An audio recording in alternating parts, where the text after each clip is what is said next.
Good morning बच्चों। तो आज की जो अपनी क्लास है वो स्टार्ट करते हैं बेटा। आज का जो टॉपिक है वो है सोलेनोइड। ठीक है, तो देखो बेटा, सोलेनोइड, ठीक है, क्या चीज होती है बेटा। ठीक है, जैसे स्प्रिंग देखा होगा आपने, तो सोलेनोइड क्या होगा, एक कॉपर का इंसुलेटेड वायर होगा। कॉपर का वायर होगा जिसके ऊपर इंसुलेशन होगी, और उसको हम हेलिक्स की फॉर्म में वाउंड कर देंगे, और जो उसके टर्न्स होंगी उनके बीच में कोई भी गैप नहीं होता है। ठीक है, तो it is a closely wound insulated copper wire in the form of a helix spring. ठीक है, it is an insulated, it is an insulated copper wire, it is an insulated copper wire closely wound in the form of helix. ठीक है बेटा, एक copper का wire होगा insulated, उसको helix की फॉर्म में क्लोजली वाउंड कर देंगे। जैसे स्प्रिंग आपने देखा होगा, स्प्रिंग के बीच में गैप नहीं रखेंगे।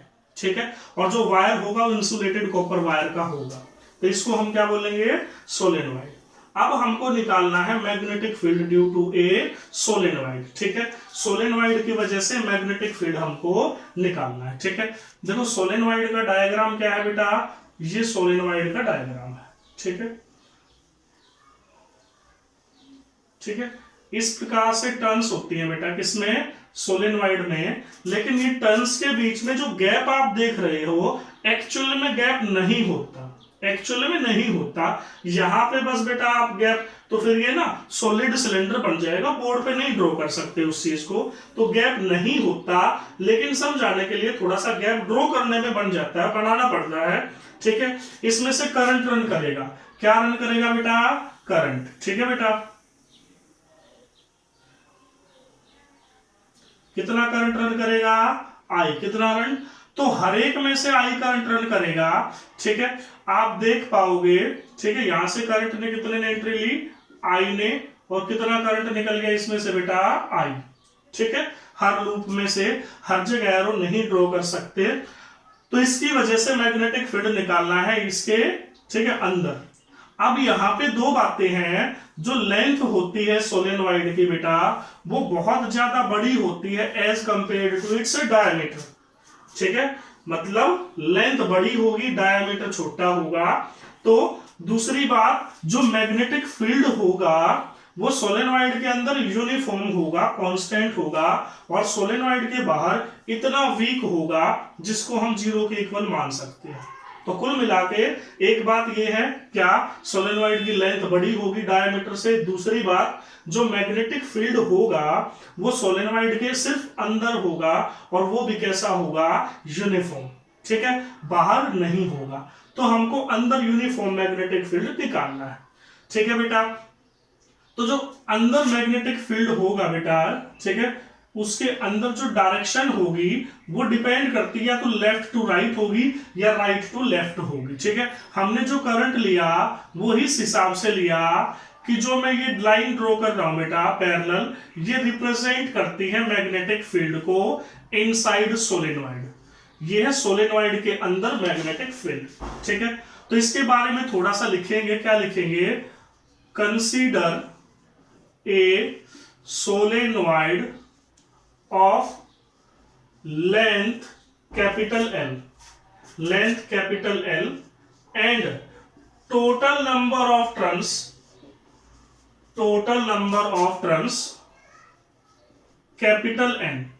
भाई इसकी टोटल टर्न्स है वो कैपिटल N है, और लेंथ कितनी है, L है। ठीक है, and I current is flowing through it। ठीक है, is flowing through it। इसमें से कितना करंट फ्लो करता है बेटा, I करंट फ्लो करता है। ठीक है, तो अब हमको मैग्नेटिक फील्ड फाइंड करना है इसके अंदर। We have to find magnetic field inside it, इसके अंदर मैग्नेटिक फील्ड हमको फाइंड करना है। तो एम्पियर सर्किटल लूप मान लेंगे, ठीक है। तो कंसीडर या एज्यूम ए square amperes loop P Q R S. हम एक स्क्वायर एम्पियर लूप मान लेंगे पी क्यू आर एस। किस प्रकार से मान लेंगे वो देखो बेटा, ठीक है। तो ये मैं लूप मान रहा हूं, ठीक है। जो ब्लू कलर से लाइन में ड्रॉ की बेटा, ये एम्पियर्स स्क्वायर लूप है, ठीक है। ये पी पॉइंट है, ये क्यू पॉइंट है, ये आर पॉइंट है, ये एस पॉइंट, ठीक है। इसकी जो लेंथ है वो मैं मान लेता हूं P Q R S of length L, of length small L. इसकी लेंथ कितनी मैंने मान ली, स्मॉल एल मान ली, कैपिटल एल सोलेनॉइड की लेंथ थी, ठीक है बेटा। अब according to Ampere circuital law, now according to Ampere's circuital law, ठीक है। क्या आएगा बेटा एम्पियर सर्किटल लॉ के अनुसार? देखो हम क्या करेंगे, क्लोज इंटीग्रेशन ऑफ, ठीक है। ये सबसे पहले पी से क्यू तक B magnetic field dot DL, ठीक है। अब आप देखो पी क्यू के लिए डीएल की डायरेक्शन इस तरफ है, मैग्नेटिक फील्ड भी सेम है, तो एंगल कितने डिग्री हो गया, 0 डिग्री। प्लस इंटीग्रेशन क्यू से आर के लिए बेटा देखो लेंथ तो ऊपर की तरफ है, मैग्नेटिक फील्ड इस तरफ है, थीटा 90 डिग्री हो गया, तो कोस 90 B D L cos 90 degree. Plus third के लिए बी 0 है, थर्ड यानी आर एस के लिए, किसके लिए, आर एस के लिए क्लोज इंटीग्रेशन 0 इंटू डीएल, ठीक है। तो ऑब्वियसली 0 इंटू डीएल कॉस 180 आएगा यहां पे, लेकिन फायदा कुछ नहीं है, ठीक है।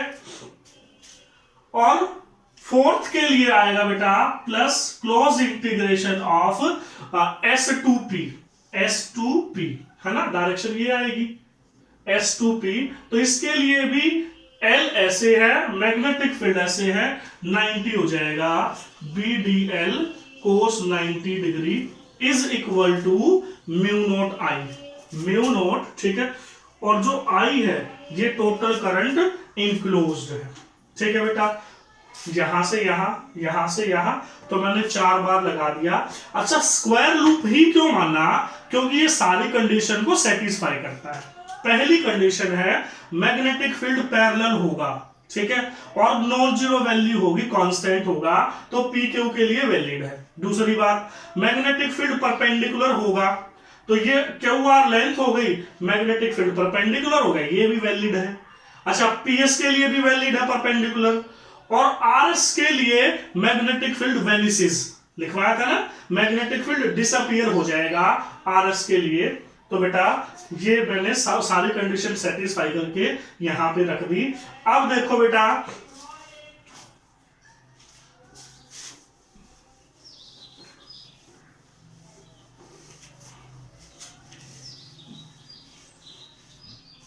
देखो बाकी सब कुछ तो 0 हो जाएगा, ठीक है।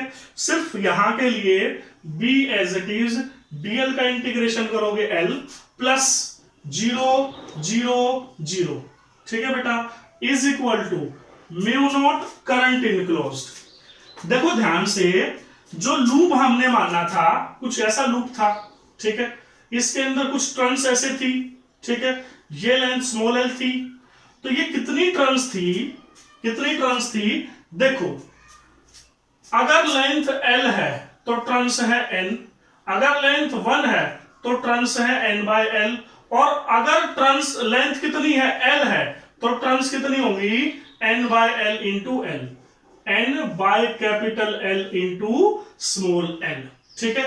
ये आ गई नंबर ऑफ टर्न्स, और एक टर्न्स में करंट कितना I, तो सब में कितना करंट I, तो ये L से L कट गया, B की वैल्यू आ गई mu naught N, sorry L cut गया ना, N I बाय, ठीक है, कैपिटल L। यहां पे म्यू नोट स्मॉल एन आई भी लिख सकते हो, वेयर स्मॉल जो एन है ये है number of turns per unit length, number of turns per unit length, N है कैपिटल एन बाय एल। अच्छा, इसमें एक बात और है कि जो मैग्नेटिक फील्ड है, magnetic field near the end, near the end वो कितना होगा, वो होगा mu naught N I by 2।